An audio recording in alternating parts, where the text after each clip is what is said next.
Gusto mo bang tumagal ang mga fashion jewelries mo? Tuturuan kita ka-Arjud. Kaya naman, i-check na natin. Alam mo ba na ang mga gold-plated fashion jewelries ay madaling mag-tarnish o mag-fade ang color ng ginto?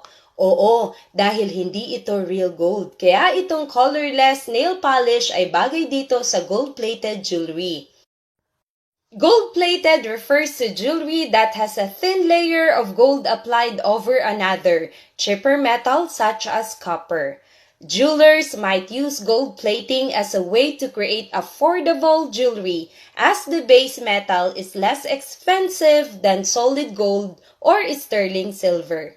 Gamit ang colorless nail polish, ia-apply lang natin ito sa fashion jewelry na gagamitin mo at pagkatapos mong pahiran ay patuyuin. Ang mga fashion jewelries ay hindi rin hypoallergenic, kaya kung sensitive ang skin mo ay pwede kang mangati. At tandaan, hindi rin ito nasasanla.